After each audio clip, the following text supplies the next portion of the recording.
بسم اللہ الرحمن الرحیم۔ کتاب تذکرۃ النعیم پارٹ 27 باب پنجم میرے مرشد کا جز ششم وقت رخصت، صفحہ نمبر 437 سے آج شروع کریں گے۔ 1999 کے اوائل سے ہی حضرت صاحب نے ذکر کی ذمہ داری لنگر کا انتظام، ہسپتال کا انتظام خدام اور صاحبزادگان کے سپرد کرنا شروع کر دیا۔ جمعہ کے ذکر کے بعد دعا کے وقت محفل میں تشریف لاتے اور دعا فرماتے، زیادہ تر خاموش رہتے اور ذکر الہی میں مصروف رہتے۔ ایک دن فرمانے لگے، اب زیادہ تر درود پاک کا ہی معمول ہے اور صبح و شام شجاع شریف پڑھ کر بزرگان کو ایصال ثواب کر دیتا ہوں۔ مریدین کو ہر محفل میں سختی سے شریعت کی پابندی کا حکم اور نماز کی باجماعت ادائیگی کا حکم دیتے۔ جو بھی مرید ملنے آتا وقت رخصت اس کو یہی تلقین فرماتے۔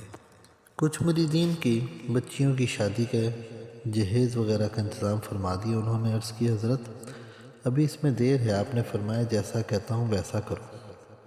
نومبر 1999 میں عمرے کے لیے تشریف لے گئے۔ جب واپس تشریف لائے تو حاجی اسد اللہ خان نے عرض کی، حضرت صاحب آپ کے جانے کے بعد بہت اداسی ہوئی۔ فرمانے لگے، خان صاحب اگلے سال جب ہم نومبر میں جائیں گے تو واپس نہیں آئیں گے۔ وہ رونے لگے تو فرمایا، میں نے اس لیے بتایا ہے کہ اپنا دل مضبوط کر لو، تم ابھی سے رونے لگے۔ شب برات کی محفل میں بوقت دعا تشریف لائے اور مریدین کو سختی سے اتباع سنت کے مطابق زندگی بسر کرنے کی نصیحت فرمائی۔ رمضان شریف میں جو مریدین اعتکاف میں بیٹھے ان پر زیادہ سے زیادہ توجہ دی اور تربیت فرمائی۔ جون 2000 میں 12 ربیع الاول کی تقریب میں نصیحت فرمائی اور آخر میں فرمایا، شاید اگلے سال اس تقریب میں آپ کے درمیان نہ ہوں۔ دعا کے بعد صاحبزادہ سید فروخ شاہ چشتی صابری کی سجادہ نشینی کا اعلان فرما دیا اور فرمایا کہ اس کو اسی طرح سے سمجھنا ہے جس طرح مجھے جانتے ہو۔ خانقاہ شریف میں ہر سال 12 ربیع الاول کو دودھ کی سبیل لگتی ہے۔ صاحبزادہ سید فروخ شاہ ہاتھ پکڑ کر فرمایا، میاں 40 من دودھ تک ہماری ذمہ داری لگی تھی، اب اس کو آپ نے بڑھانا ہے۔ میں نے یعنی فروخ شاہ صابری عرض کی، اللہ تعالیٰ آپ کا سایہ ہمارے سروں پر رکھے اور آپ اس کو ہر سال بڑھائیں۔ مسکرا کر فرمایا، جو اللہ کی مرضی اور اس کی مرضی میں ہی خیر ہے۔ ایک دن فرمانے لگے، اب یہاں دل نہیں لگتا، جانے کیوں دیر ہو رہی ہے؟ میں نے عرض کی، ابھی تک ہماری اصلاح و تربیت مکمل نہیں ہوئی۔ مسکرا کر فرمانے لگے، اللہ کے بندے، اصلاح کا کام تو آخری سانس تک جاری رہتا ہے، پھر یہ کیا ضرورت ہے کہ آدمی سامنے بیٹھ کر ہی تربیت کرتا رہے۔ 20 اگست آپ کا یوم ولادت ہے۔ اس دن کافی مریدین جمع ہوئے۔ آپ ان کی آمد سے بڑے خوش ہوتے، باورچی سے بہترین کھانا پکوا کر منگوایا اور سب کو خوب نصیحت فرمائی اور فرمایا، اچھا آپ لوگوں سے تفصیلی ملاقات ہو گئی۔ پھر مجھے بلوایا اور فرمانے لگے، فروخ شاہ کو صابری سلسلے کی خلافت 95 میں دے دی تھی۔ آج آپ سب کے سامنے تمام سلاسل، قادری، سہروردی، قلندری، نقشبندی کی خلافت بھی عطا کرتا ہوں، آپ سب گواہ رہیں۔ 26 یا 27 اگست کو میری جلیل خان صاحب کی موجودگی میں جڑاوالا سے ایک مرید حاضر خدمت ہوا، عرض کی، حضرت صاحب رات مجھ کو نبی کریم صلی اللہ علیہ وسلم کی زیارت نصیب ہوئی۔ نبی کریم صلی اللہ علیہ وسلم نے فرمایا کہ جاؤ اپنے پیر صاحب سے کہو کب تک یہاں بیٹھ رہیں گے، ملاقات کے لیے آ کیوں نہیں جاتے؟ یہ سن کر آپ اشکبار ہو گئے اور فرمانے لگے، بندہ تو ہر وقت سرکار کے فراق میں تڑپ رہا ہے۔ میں نے عرض کی، اگر نبی کریم صلی اللہ علیہ وسلم کا بلاوا آیا ہے تو ہم عمرے کو چلتے ہیں۔ فرمانے لگے، اگر جانا ہے تو جلدی کرو، مگر لوگوں کو نہ بتانا، دیر ہو جائے گی۔ حضرت صاحب کے سفر عمرے کا سن کر کافی مریدین کی خواہش ہوتی تھی کہ آپ کے ساتھ جائیں۔ فوری طور پر میں والدہ محترمہ، آپ کے مرید خاص کاشف اسلم صابری جن کے پاسپورٹ تیار تھے، آپ کے ساتھ عمرے کے لیے تیار ہو گئے۔ جب چھوٹے بھائی عدنان نعیم ہاشمی کو سفر کا پتہ چلا تو اس نے عرض کی کہ مجھے بھی ساتھ لے جائیں، اس کا پاسپورٹ تیار نہیں تھا۔ میری اہلیہ نے بھی عرض کیا، ان دونوں کے پاسپورٹ ارجنٹ فیس کے ساتھ بننے کو دیے۔ آپ فرمانے لگے، کہیں دیر نہ ہو جائے۔ عدنان نعیم کے شناختی کارڈ پر محکمہ پاسپورٹ نے کوئی اعتراض لگا دیا، اب شناختی کارڈ دوبارہ بننے کے لیے دینا پڑا۔ اسی دوران اپنے مرید منظر ایڈوکیٹ صاحب کو بلوا کر فرمایا، رہائش گاہ کے ساتھ ایک خالی پلاٹ پڑا ہے جو کہ آپ کے نام تھا، میں نے فوری طور پر یہ حضرت عائشہ ٹرسٹ کے نام وقف کرنا چاہتا ہوں، کاغذات تیار کرو۔ انہوں نے 2-3 دن میں کاغذات تیار کر دیے۔ اور تحصیلدار سے اس کے دفتر کا ٹائم لے کر بیان کروا کر زمین وقف کروا دی۔ جب آپ بیان دے کر آئے آپ بہت خوش تھے اور سارا دن بار بار اللہ کا شکر ادا کرتے رہے کہ یہ کام آسانی سے ہو گیا۔ 27 اگست کو رشید ٹرسٹ کراچی والوں کے نمائندے کو بلوا کر ہسپتال کا سامان دیا جو کہ کابل میں قائم کیا گیا۔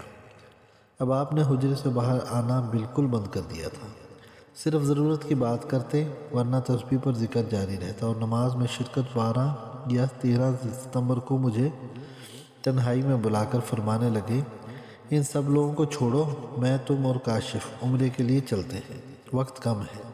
میری ہمت نہ ہوئی کہ والدہ کو اور دوسرے لوگوں کو چھوڑ کر جاؤں۔ میں نے عرض کی، سب لوگوں نے بڑے شوق سے تیاری کی، ان کے دل ٹوٹ جائیں گے۔ فرمانے لگے، اچھا جو اللہ کی مرضی۔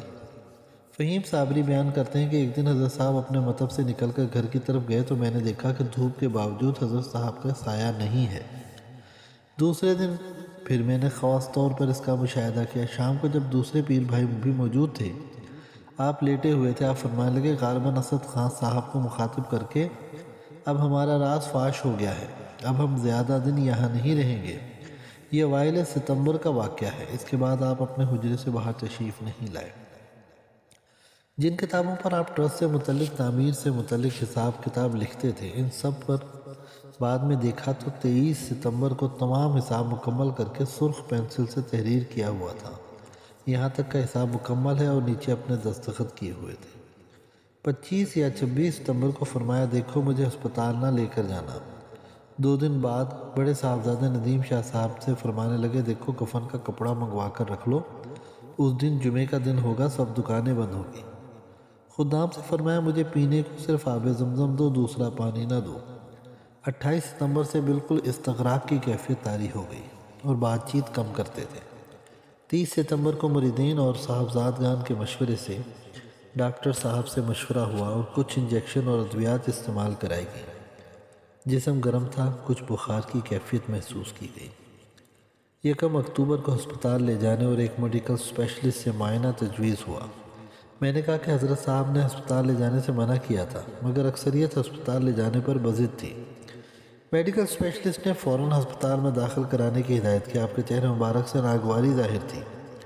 ہسپتال میں داخلے کے وقت آپ کی تسبیح آپ کے پاس نہ تھی۔ حاجی انعام اللہ کے ہاتھ سے تسبیح دیکھ کر ہاتھ سے اشارہ فرمایا اور تسبیح مانگی۔ تسبیح جب آپ کو پکڑائی گئی پرسکون ہو گئے، اس سے قبل بہت بے چینی محسوس فرما رہے تھے۔ ہسپتال میں سب طبی جانچ، خون کے پیشاب کے ٹیسٹ وغیرہ کی گئی، کوئی بیماری سامنے نہیں آئی۔ ڈاکٹروں نے سی ٹی اسکین کرانے کو کہا۔ آپ اللہ رکھی ٹرسٹ ہسپتال کے پرائیویٹ کمرے میں تھے، وہیں سی ٹی اسکین ہوئی جو بالکل صحیح آئی۔ ای سی جی کرائی گئی اور دل کے ڈاکٹر کو وہیں بلوا کر دکھایا گیا۔ ڈاکٹر نے مکمل معائنے کے بعد کہا، ان کا دل تو جوانوں کے دل سے بھی زیادہ تندرست ہے۔ جب ڈاکٹر صاحب دوران معائنہ کوئی بات پوچھتے تو بالکل صحیح جواب دیتے، اس کے علاوہ مکمل خاموشی رہتی اور کسی سے کوئی بات نہ فرماتے۔ بار بار استغراق کی کیفیت طاری ہو جاتی۔ اسپتال میں مستقل دن رات مریدین کا رش رہتا، جو مستقل ذکر الہی میں مشغول ہوتے۔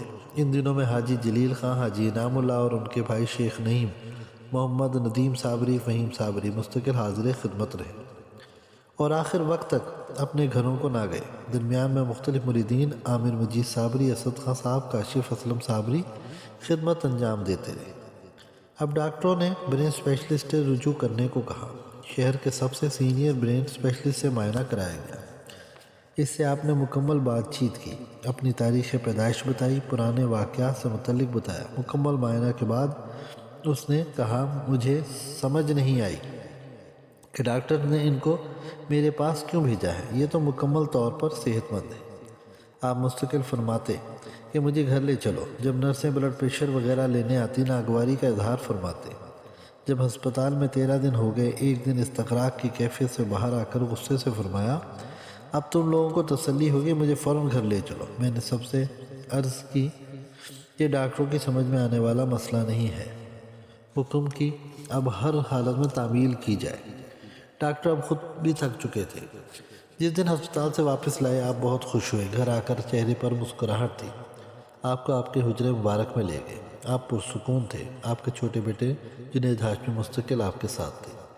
بار بار استغراق کی کیفیت طاری ہو جاتی۔ ایک دن فرمانے لگے، میری نمازوں کی ادائیگی کا بندوبست کرو۔ کھانا پینا بالکل چھوڑ دیا، صرف آب زمزم اور دودھ نوش فرماتے۔ 14 یا 15 اکتوبر کو ریاض صابری لاہور سے اپنی اہلیہ کے ساتھ پہنچا۔ آپ نے ان دونوں کو دیکھ کر فرمایا، کہاں رہ گئے تھے؟ میں صبح سے تمہارا انتظار کر رہا تھا۔ انہوں نے عرض کی، حضرت صاحب راستے میں بس خراب ہو گئی تھی۔ ان دونوں کی 5 بیٹیاں تھیں، بیت ہوئے ابھی 3 ماہ ہوئے تھے۔ آپ نے ریاض کی بیوی طاہرہ سے فرمایا، میں نے اللہ تعالیٰ سے دعا کی ہے، اللہ تمہیں بیٹا دے گا، اور اللہ تعالیٰ نے ان کو 1 سال بعد بیٹا عنایت فرمایا۔ اور ان دونوں کی خواہش تھی کینیڈا جانے کی، وہ آج وہاں سے نیشنلٹی ہولڈر ہے۔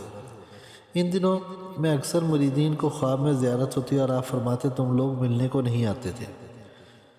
وہ ملاقات کو حاضر ہوتے۔ ڈاکٹر ریاض اختر صاحب بار بار ملاقات کو حاضر ہوتے اور کہتے، حضرت صاحب رات خواب میں تو خوب باتیں کرتے ہیں اور یہاں بالکل نہیں بات کرتے۔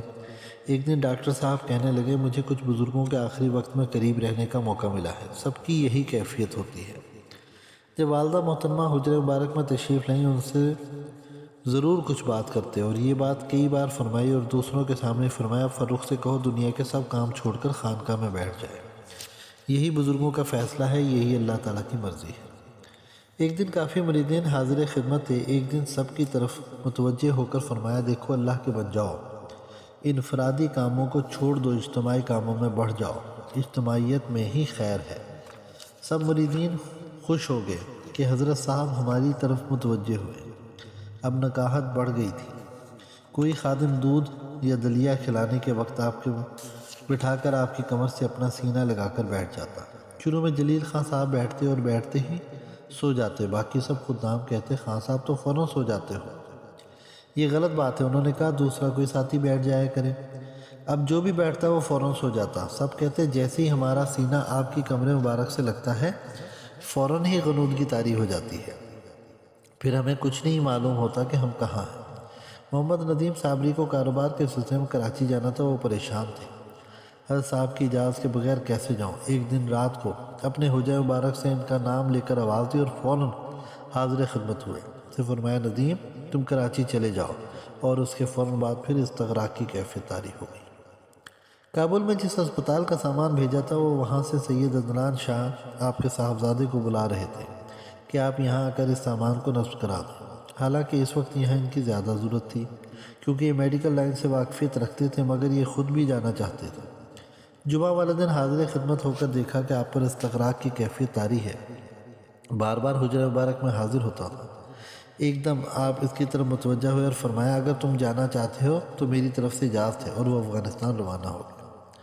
سب سے چھوٹے صاحبزادے محمد جنید نعیم شاہ اس تمام عرصہ میں تمام مصروفیات چھوڑ کر آپ کی خدمت میں لگے رہے۔ رات کو بھی آپ کے حجرہ مبارک میں رہتے۔ عدنان شاہ کے جانے کے بعد ہسپتال کی ذمہ داری نگرانی بھی سر پر آ پڑی، مگر آفرین ہے کہ انہوں نے اس ذمہ داری بھی احسن طریقے سے نبھائی۔ خدام دن رات حاضر خدمت رہتے، کسی کو بھی بالکل تھکن نہ ہوتی۔ آپ کی دعا ہمیشہ ہی اللہ تعالیٰ کی بارگاہ میں قبول ہو جاتی، مگر ان دنوں میں آپ جس کو جو دعا دی فوراً قبول ہوتی۔ اکثر ایسا ہوتا کہ استغراق کی کیفیت سے باہر آتے، جو شخص سامنے ہوتا ہے اس کے متعلق کچھ فرما دیتے۔ ان دنوں میں جس شخص کے متعلق جو فرمایا، بعد میں اس کے ساتھ وہی معاملہ پیش آیا۔ بعض مرتبہ کسی کو دیکھ کر فرمایا، اللہ نے خیر کی جنتی ہے، اور کسی کو فرمایا، آگ سے بچ جا، جہنم بہت قریب ہے۔ 4 نومبر کو ساری رات اور صبح سے استغراق کی کیفیت طاری رہی، بالکل کچھ نہیں کھایا، نہ کسی کی طرف متوجہ ہوئے۔ 10 بجے قریب آنکھیں کھولی، خدام کی طرف دیکھا اور جلیل خان صاحب سے فرمایا، جلیل خان آج میں بڑا خوش ہوں۔ سب خدام خوش ہو گئے تھے کہ حضرت صاحب متوجہ ہوتے ہیں۔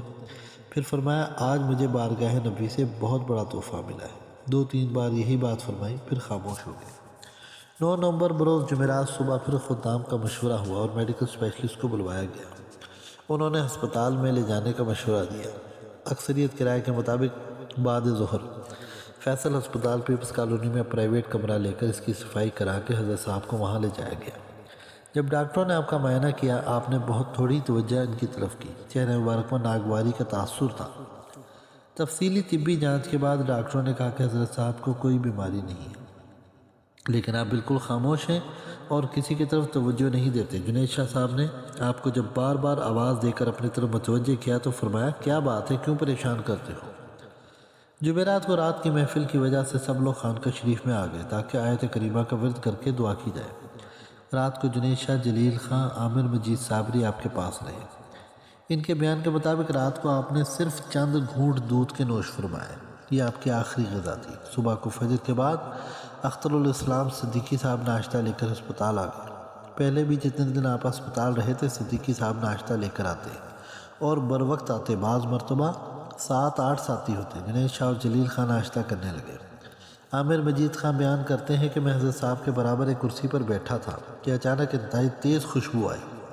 میں نے چونک کر باہر کھڑکی سے دیکھا، باہر کوئی نہ تھا اور خوشبو بڑھ رہی تھی۔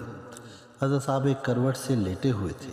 دفعتاً حضرت صاحب بالکل سیدھے لیٹ گئے، دونوں بازو پہلو کے ساتھ سیدھے فرما لیے۔ آپ کے ہونٹ ہلے اور خاموش ہو گئے۔ عمر بھر کی بے قراری کو قرار آ ہی گیا۔ جنید شاہ اور جلیل خان آپ کی طرف دوڑتے، مگر چھپ گیا آفتاب، شام ہوئی، ایک مسافر کی راہ تمام ہوئی۔ میں فروخ شاہ صابری اشراق سے فارغ ہو کر ہسپتال پہنچا۔ ساری رات ایک عجیب سی بے قراری کی کیفیت رہی۔ رات میں جلیل خان صاحب سے کہہ رہا تھا کہ صبح استغراق کی اس کیفیت کو 40 دن کا چلہ پورا ہو جائے گا۔ میرا دل کہتا ہے کہ کچھ نہ کچھ تبدیلی آ کر رہے گی۔ ہسپتال پہنچا تو باہر صدیقی صاحب مل گئے جو کہ اشکبار تھے۔ میں انتہائی بے قراری سے دوڑ کر اندر کمرے میں آیا۔ سب ساتھی اشکبار تھے۔ حضرت صاحب بالکل پرسکون لیٹے ہوئے تھے۔ چہرہ مبارک پر نظر پڑتے ہی دل کی کیفیت بدل گئی۔ آپ کی قدم بوسی کی، ساتھیوں کو ہدایت دی پھر خود فوراً واپس خانقاہ شریف پہنچا۔ گھر میں والدہ محترمہ سے عرض کی کہ امی جان، آپ برسوں ہم سب کو جس صبر و ضبط اور اللہ کی رضا میں راضی رہنے کا درس دیتی رہی ہیں، اب اس کو اختیار کرنے کا وقت آ گیا ہے۔ آپ نے فوراً قرآن پاک لے کر اس کی تلاوت کرنی شروع کر دی۔ باہر آ کر فوراً ساتھیوں کو اطلاع دی، فون کر کے مستری کو بلوایا۔ صدیق سیالوی جن کا ٹمبر سٹور تھا، ان کو تابوت کے لیے فون کیا۔ صدیق سیالوی بیان کرتے ہیں کہ ہمیشہ سے میرا معمول بروز جمعہ کو سیال شریف حاضری دینے کا رہا ہے۔ اس روز بھی حسب معمول فجر پڑھی، مگر میرا دل کہیں جانے کو نہیں کر رہا تھا۔ لیکن میں گھر سے نکل کر چوک تک آیا تاکہ بس کے اڈے سے پر جاؤں۔ دل کو ایک بے چینی سی لگی تھی۔ سوچا کچھ دیر بعد جاؤں گا اور میں گھر آ گیا۔ جب گھر میں داخل ہوا تو فون کی گھنٹی بج رہی تھی۔ دل بے قرار ہو گیا۔ بھاگ کر فون اٹھایا تو آپ کا فون تھا۔ بعد میں جب صدیق سیالوی سے میں نے تابوت کی قیمت پوچھی تو اشکبار ہو کر بتایا کہ حضرت صاحب نے ستمبر میں مجھے بلا کر 10,000 روپے دیے اور فرمایا 5,000 روپے میرے قریب ایک نادار سید صاحب تھے، ان کی بچی کی شادی تھی، ان کو دے دینا، اور یہ 5,000 میرے تابوت کا خرچ ہے، باقی حساب فروخ شاہ سے لے لینا۔ اتنے میں خلیل خان صاحب زارو قطار روتے ہوئے آ گئے۔ اپنا تو یہ حال تھا کہ سانس لینا مجھے مشکل ہے، فغان کیسے ہو۔ میں نے سب ساتھیوں کو کہا کہ کوئی آواز سے نہ روئے بلکہ ذکر الہی میں مصروف ہو جاؤ۔ اکثر ساتھی قرآن مجید کی تلاوت میں مصروف ہو گئے۔ جب حضرت صاحب کو گھر لائے تو بعض ساتھی آواز سے رونے لگے۔ چہرے مبارک پر انتہائی ناگواری کے تاثرات نمودار ہوئے جو سب نے محسوس کیا اور لوگوں کے خاموش ہونے پر پرسکون ہو گئے۔ بوقت اشراق 7 بجے حضرت صاحب کا وصال ہو گیا۔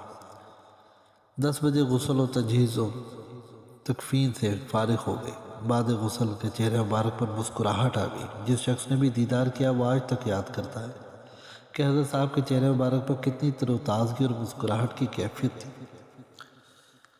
بعد نماز جمعہ رش بڑھنے لگا۔ خانقاہ شریف کے سامنے کی سڑک ارد گرد کے خالی پلاٹ لوگوں سے بھر گئے۔ 3 بجے نماز جنازہ کا اعلان تھا، مگر 2:30 بجے ایک قریب کے خالی میدان میں جنازہ لے جانے کے لیے روانہ ہوئے۔ ہزارہا لوگ جنازہ میں شریک تھے۔ میت کی چارپائی ہوا میں اٹھی ہوئی تھی۔ لوگوں کی انگلیاں چارپائی سے لگ رہی تھیں۔ چارپائی کندھوں پر نہیں، انگلیوں پر تھی۔ جنازہ جنازگاہ کی طرف اتنی تیز جا رہا تھا کہ لوگ ساتھ ساتھ دوڑ رہے تھے۔ میں نے آواز دے کر کہا آہستہ چلو، لوگ گر رہے ہیں۔ میرے ساتھ ایک بزرگ چل رہے تھے، فرمانے لگے شاہ صاحب لوگوں کے بس کی بات نہیں ہے، یہ کوئی اور ہی مخلوق ہے جو جنازہ اٹھائے لے جا رہی ہے۔ جنازہ صاحبزادہ سید جنید شاہ صاحب نے پڑھوایا۔ فروخ شاہ صاحب نے دعا کرائی۔ دھوپ نکلی ہوئی تھی مگر ایک دم بادل آ گیا اور سایہ کر لیا۔ بعد جنازہ خانقاہ شریف آ گئے۔ بعد عصر حضرت صاحب کو تابوت میں اتارا گیا۔ مغرب کی اذان سے قبل تربت مبارک مکمل ہوگی۔ تمام عمر عصر و مغرب کے درمیان وقت کی حفاظت فرمائی تھی، آج وہ کام آ گئی۔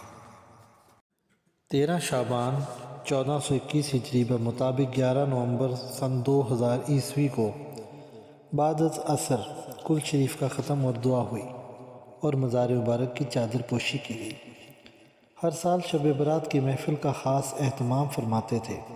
یہ سارے سال کے فیصلوں کی رات ہے۔ وہی دن وصال کا ہوا کہ مریدین بسہولت عرس مبارک اور شب برات کی برکت سے مستفید ہوں، اور ایسا اس لیے ہوا کہ تمام عمر اسی احتیاط میں گزری کہ آشیاں کسی شاخ چمن پہ بار نہ ہو۔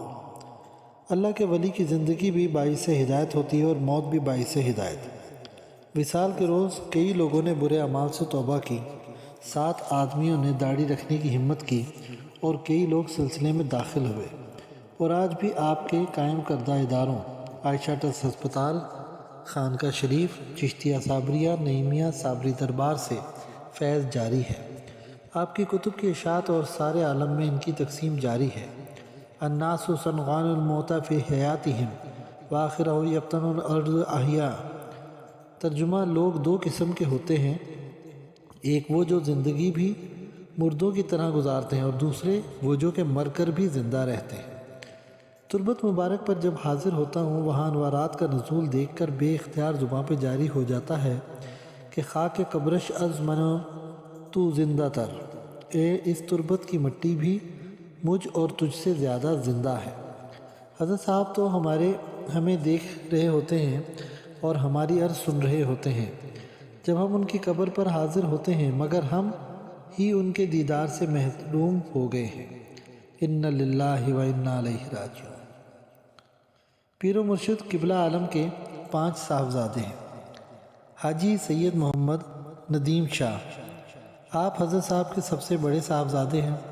BCom تک تعلیم حاصل کی، کچھ عرصہ بیرون ملک بسلسلہ ملازمت رہے، اب اپنا ذاتی کاروبار کر رہے ہیں۔ لنگر خانے میں ذمہ داری ہے، جمعہ کے دن لنگر پکوانا، بعد میں لنگر کی تقسیم کی ذمہ داری آسان طریقے سے نبھا رہے ہیں۔ 1992 میں حضرت صاحب کے ساتھ حضرت بیت اللہ کی سعادت حاصل کی۔ سید فرخ شاہ چشتی صابری، آپ حضرت صاحب کے دوسرے صاحبزادے ہیں۔ BA کے بعد کمپیوٹر پروگرامنگ کا ڈپلومہ کیا، بیرون ملک بسلسلہ ملازمت رہے، کچھ عرصہ کپڑے کاروبار سے منسلک رہے، بعد میں پاکستان طبیہ کالج فیصل آباد سے طب کی سند لی اور حضرت صاحب کے مطب پر ان کے ساتھ رہے۔ 1995 میں آپ کو حضرت صاحب نے سلسلہ عالیہ چشتیہ صابریہ کی خلافت عطا فرمائی، خانقاہ شریف کی تعمیر، لنگر کے انتظام کی ذمہ داری دی۔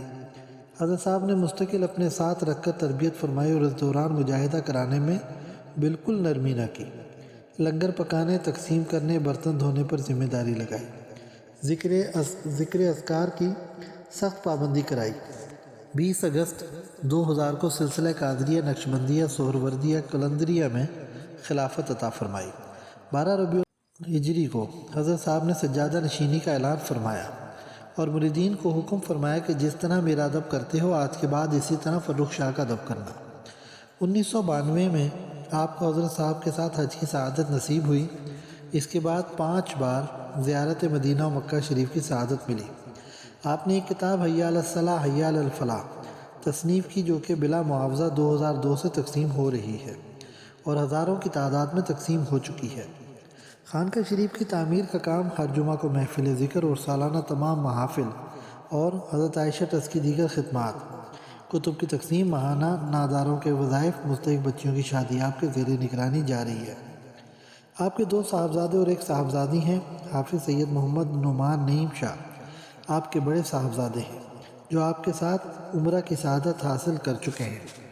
حافظ سید محمد طلحہ نعیم شاہ آپ کے چھوٹے صاحبزادے، جن پر حضرت خواجہ نعیم الدین خصوصی شفقت فرماتے تھے، یہ بھی عمرے کی سعادت حاصل کر چکے اور 2014 میں ان کا وصال ہو گیا 19 سال کی عمر میں۔ سید محمد کاشف نعیم مرحوم، آپ حضرت خواجہ نعیم الدین چشتی رحمۃ اللہ علیہ کے تیسرے صاحبزادے ہیں۔ BA کے بعد وکالت میں داخلہ لیا، لیکن جب اس پیشے کے تقاضوں کو دیکھا تو اس میں جانا مناسب نہیں سمجھا اور طبیہ کالج میں داخلہ لیا اور طب میں سند حاصل کی۔ بچپن سے ہی اجتماعی رفاہی کاموں میں دلچسپی تھی۔ اسکول میں ہی جب نئی کلاس میں جاتے پرانی کلاس کے بچوں سے ان کی استعمال شدہ کتابیں لے کر نادار بچوں کو تقسیم کرتے۔ طبیہ کالج میں ایک رفاہی تنظیم بنائی اور دیہاتوں میں جا کر فری ادویاتی کیمپ لگاتے۔ تعلیم مکمل ہونے کے بعد اینجلز بلڈ ڈونرز سوسائٹی کے نام سے ایک رفاہی تنظیم بنائی جس میں بلا معاوضہ مستحق مریضوں کو خون کی فراہمی اور مستحق مریضوں کو ادویات کی فراہمی شامل تھی۔ یہ سب خود اور اپنے دوستوں اور حضرت صاحب کے مالی تعاون سے کیا۔ کسی قسم کا چندہ اکٹھا کرنا پسند نہ کیا۔ ہزارہ لوگوں کی خدمت کی، خود بھی دسیوں لوگوں کو خون دیا۔ جہاد افغانستان میں روس کے خلاف حصہ لیا، جلال آباد کے محاذ پر داد شجاعت دی۔ واپسی پر کچھ عرصہ مقامی سیاست میں بھی حصہ لیا، مقصد رفاع عامہ تھی۔ مگر جب پارٹی لیڈروں کے قریب جا کر ان کے قول و فعل میں تضاد دیکھا تو اس کوچہ سیاست کا راستہ چھوڑ دیا۔ 5,000 روپے کی قلیل رقم جو کہ حضرت صاحب نے اپنی حلال کمائی سے عطا فرمائی تھی، عائشہ ویلفیئر ٹرسٹ کا قیام عمل میں پا کر پہلی فری ڈسپینسری بنائی۔ پہلے خود جا کر کراچی ایدھی ٹرسٹ میں کچھ عرصہ خدمات انجام دی، بعد میں فیصل آباد میں سر سید ٹاؤن میں پہلی ڈسپینسری قائم کی جو کہ آج الحمدللہ ایک جنرل ہسپتال بن چکی ہے اور مرحوم کے لیے انشاءاللہ صدقہ جاریہ ہے۔ خود تو اس ادارے کو تناور درخت بنتا نہ دیکھ سکے اور 30 اکتوبر 1996 کو صرف 28 سال کی عمر میں اپنے خالق حقیقی کے حضور پیش ہو گئے۔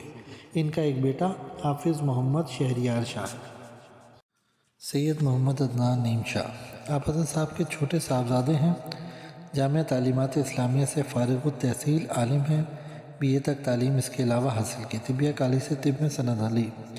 جہاد افغانستان میں عملی حصہ لیا۔ عائشہ ٹرسٹ ہسپتال کے نگران ہیں اور ٹرسٹ کی طبی خدمات کی ذمہ داری سنبھالے ہوئے ہیں۔ جب سے ٹرسٹ کے نگران کا منصب سنبھالا ہے بڑی لگن سے بے لوث خدمت میں مصروف ہیں اور ٹرسٹ ہسپتال کو انتہائی کٹھن حالات کے باوجود ترقی دینے میں مصروف ہیں اور اس کو ایک چھوٹی ڈسپینسری سے اب ایک ڈائلیسس سینٹر اور ایک بڑا ہسپتال بنانے میں کامیاب ہو گئے۔ اس کے علاوہ نرسنگ اسکول بھی شروع کیا ہے۔ ان کی ساری محنت بلا معاوضہ ہے، کسی ذاتی مفاد کے بغیر صرف اللہ کی رضا کے لیے مصروف عمل ہے۔ 2005 اکتوبر کے زلزلے میں کشمیر میں انتہائی دشوار گزار حالات و علاقوں میں خدمات انجام دی۔ اس کے علاوہ سیلاب زدگان کی مدد بھی مستقل کرتے ہیں۔ سید محمد جنید نعیم شاہ، آپ حضرت صاحب کے سب سے چھوٹے صاحبزادے ہیں۔ MA اسلامیہ تک تعلیم حاصل کی، طبیہ کالج سے طب میں سند لی، محکمہ ڈاک میں سرکاری ملازمت کر رہے ہیں، بیت اللہ شریف اور مدینہ کی حاضر کی سعادت حاصل کر چکے ہیں۔ حضرت صاحب کے ساتھ کچھ وقت مطب پر گزارا، حضرت صاحب کی حیات مبارکہ میں بعض مرتبہ ذکر بھی کروایا۔ اب صاحبزادہ فروخ شاہ چشتی صابری کی غیر موجودگی میں ذکر دعا کراتے ہیں۔ خانقاہ شریف کے تمام محافل، لنگر وغیرہ کا انتظام اور نگرانی ان کی ذمہ داری ہے جو کہ احسن طریقے میں انجام دے رہے ہیں۔ سید فروخ شاہ صابری کے زیر نگرانی اور روحانی مدارج طے کر رہے ہیں۔ بہترین نعت خواں ہیں۔ جب سجادہ نشین صاحب بیرون ملک یا بیرون شہر ہوتے ہیں تو عائشہ ٹرسٹ اور خانقاہ شریف کے تمام معاملات کی نگرانی بڑی ذمہ داری سے انجام دیتے ہیں۔ تمام اہل سلسلہ ان سے بہت محبت کرتے ہیں۔ حضرت صاحب ان کے نام کے حوالے سے اپنی کنیت ابو جنید لکھتے ہیں۔